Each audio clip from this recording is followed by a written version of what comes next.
बिस्मिल्लाहिर्रहमानिर्रहीम। Alkyl halides alkanes के halogen derivatives हैं। हम इन्हें मोनोहेलो एल्केन्स भी कहते हैं। इनका जनरल फार्मूला RX होता है, जहां पर R एक एल्काइल ग्रुप जबकि X एक हैलोजन है। It can be fluorine, chlorine, bromine और आयोडीन। अब हम डिस्कस करते हैं एल्काइल हैलाइड्स के स्ट्रक्चर को। एल्काइल हैलाइड्स का कार्बन sp3 हाइब्रिडाइज्ड होता है और ये एक हैलोजन एटम के साथ एक सिग्मा बॉन्ड के थ्रू अटैच्ड होता है। कार्बन और हैलोजन के दरमियान electronegativity difference carbon halogen bond को पोलर बना देता है। एल्काइल हैलाइड्स में पोलर और नॉन पोलर दोनों पार्ट्स प्रेजेंट होते हैं।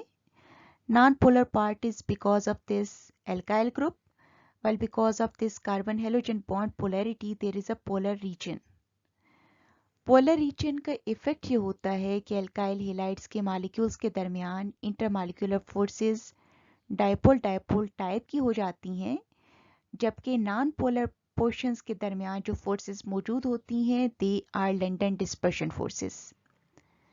स्ट्रांग इंटरमॉलिक्यूलर फोर्सेस की वजह से एल्काइल हैलाइड्स के मेल्टिंग और बॉइलिंग पॉइंट्स कोरेस्पोंडिंग एल्केन्स से ज़्यादा होते हैं।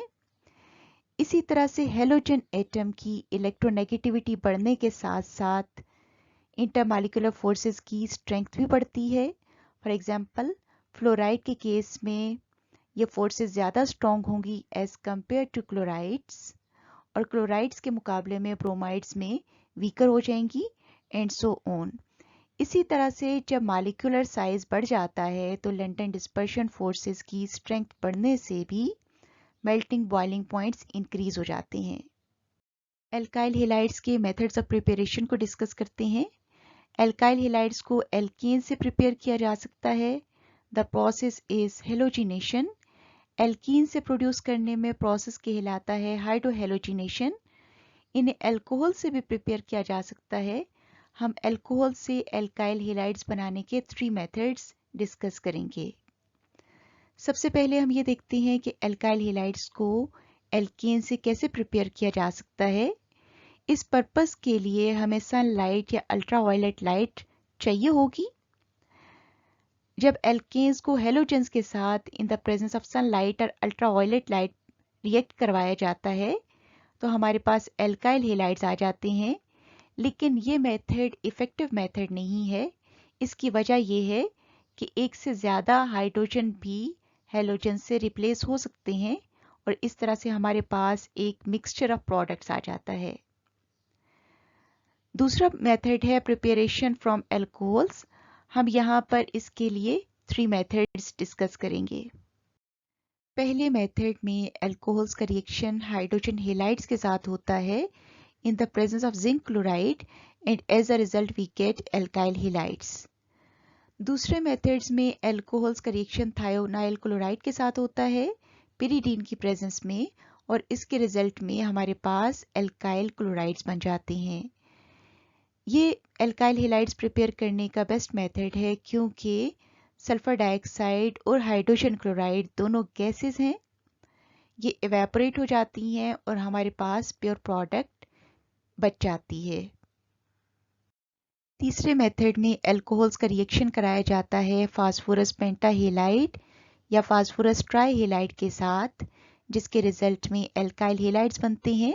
For example here 3 moles of alcohols are reacting with phosphorus tribromide.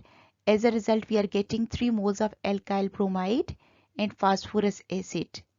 In the second case alcohols are reacting with phosphorus pentachloride.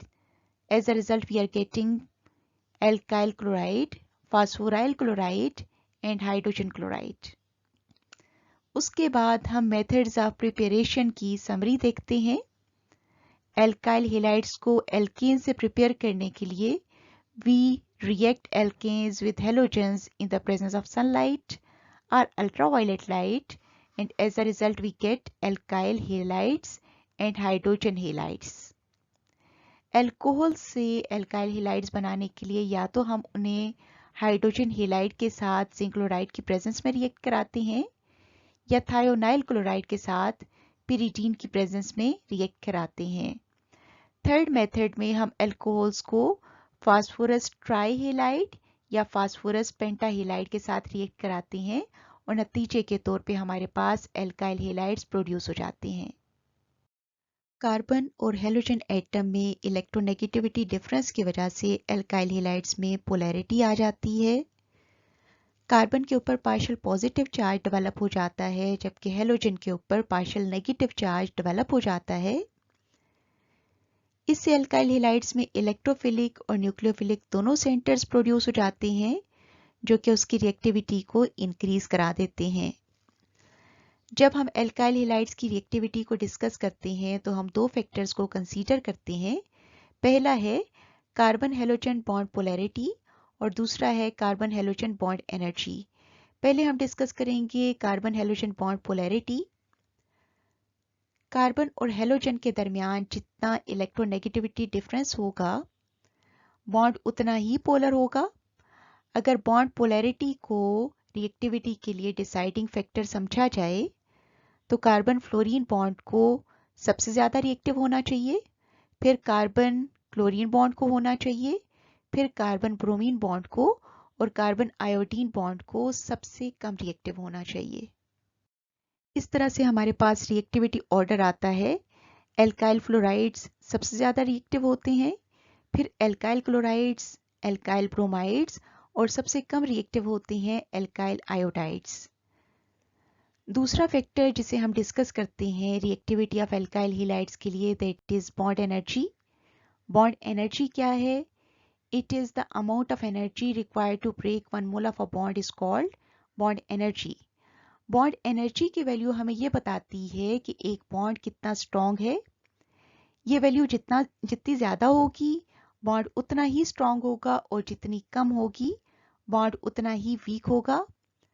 वो बॉन्ड जिनकी बॉन्ड एनर्जी ज़्यादा होती है वो ज़्यादा स्टेबल होते हैं और ज़्यादा स्टेबल होने का ये मतलब है कि वो कम रिएक्टिव होते हैं।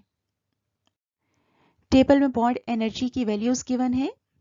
यहाँ से हमें ये पता लगता है कि carbon fluorine bond is the strongest bond.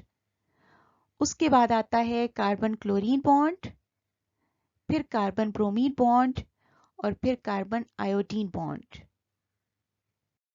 Bond energy से हमारे पास एक रिएक्टिविटी ऑर्डर आता है जो कि ऐसे है। एल्काइल आयोडाइड्स सबसे ज़्यादा रिएक्टिव हैं, फिर एल्काइल ब्रोमाइड्स, एल्काइल क्लोराइड्स और उसके बाद सबसे कम रिएक्टिव हैं एल्काइल फ्लोराइड्स। अब हमारे पास दो तरह के ट्रेंड्स आ गए, इनमें से यकीनन एक करेक्ट है, लेकिन हमें ये कैसे पता लगेगा कि कौन सा करेक्ट ऑर्डर है?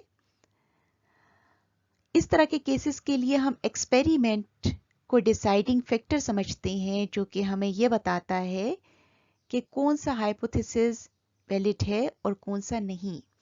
एक्सपेरिमेंटल ऑब्जर्वेशन से हमें यह पता लगा कि अल्काइल हेलाइड्स की रिएक्टिविटी बॉन्ड एनर्जी पर डिपेंड करती है, इसलिए उनका रिएक्टिविटी ऑर्डर होगा alkyl iodides are the most reactive while alkyl fluorides are the least reactive. आपकी बुक से कुछ क्वेश्चंस, इन्हें सॉल्व कीजिएगा। Good luck.